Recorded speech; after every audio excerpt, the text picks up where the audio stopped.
Okay, let's dive into this. Welcome to our Unit 01 explainer on Python environment and basics. If you've ever watched a YouTube video, scrolled through Instagram, or played a massive multiplayer game, guess what? You've actually interacted with the Python programming language right behind the scenes. Pretty cool, right? If you've ever looked at those apps and wondered, how on earth do they actually build that? Well, you're in the exact right place. Today, we're going to demystify the magic and look at the real building blocks of programming. So everything we do today revolves around one massive essential question: how do programmers set up their tools and write their very first reliable instructions? To wrap our heads around this, I want you to imagine that your computer is an incredibly powerful but entirely literal-minded alien.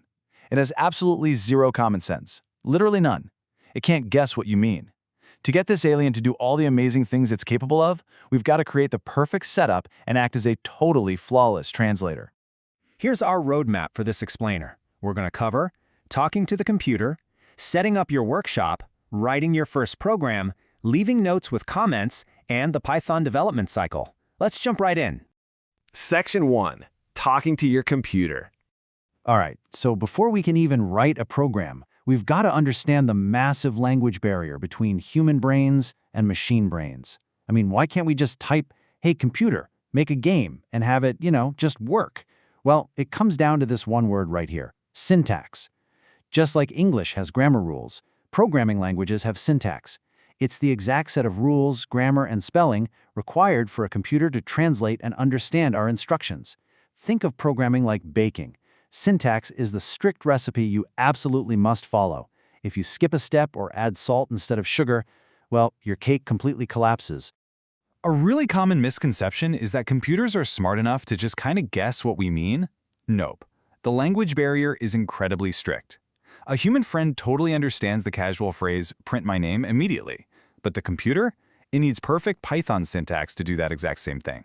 It needs the word print all in lowercase, an opening parenthesis, quotation marks, the text, closing quotation marks, and a closing parenthesis. The literal-minded computer needs it exactly like that, or it literally just throws its hands up in confusion. Section 2. Setting up the workshop.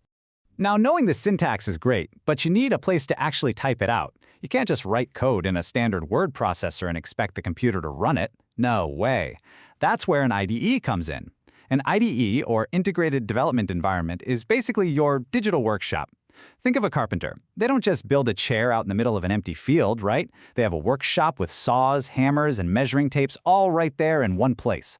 For a Python programmer, an IDE like Idle or PyCharm gives you a text editor to write your code, tools to check your syntax, and a button to actually run the program, all in one single window. Setting this whole thing up is actually super simple. It's just a straightforward three-step process. Step 1, download the core Python language translator to your machine. Step 2, install your IDE. Often, IDL comes bundled right with Python, or you might choose to use something like PyCharm. And Step 3, just open that digital workspace. Once you see that blank screen blinking back at you, boom, your workshop is open for business and you are officially ready to code. Section 3. Writing your first program. All right, the workshop is open and we know we need perfect syntax. So let's give the computer its very first instruction. Typing "Hello World" is traditionally the legendary first program every single coder writes.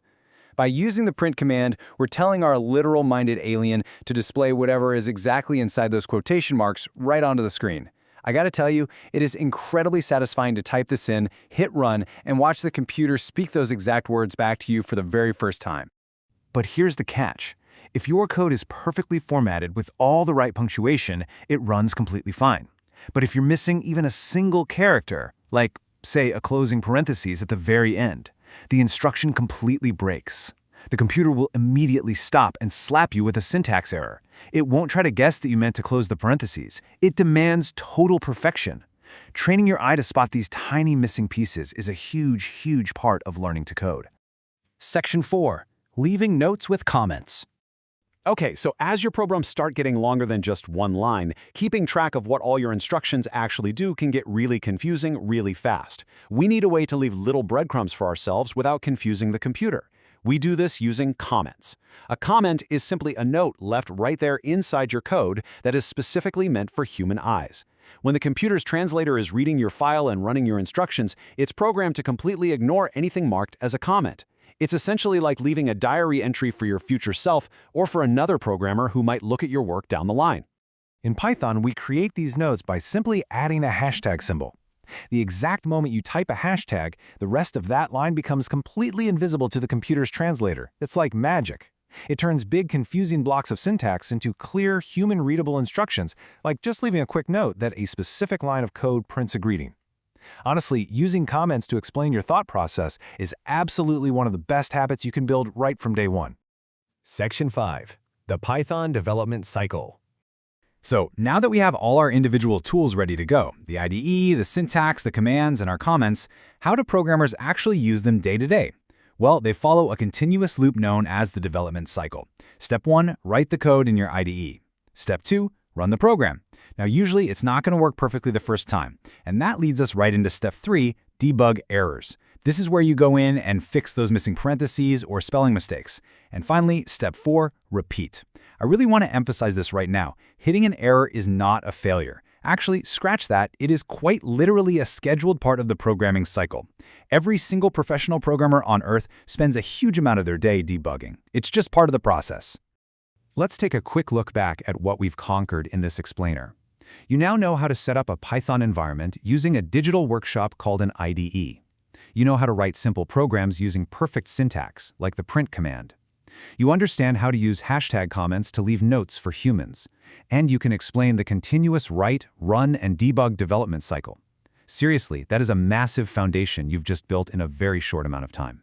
Which brings us to the end of Unit 01. You've got your workshop, you've learned the alien strict language rules, you completely understand the cycle of writing and fixing, the tools are officially in your hands. So I'm going to leave you with this one thought. Now that your digital workshop is fully set up and you actually know how to talk to the machine, what impossible problem are you going to try to solve next? Thanks so much for joining me on this explainer, and hey, happy coding!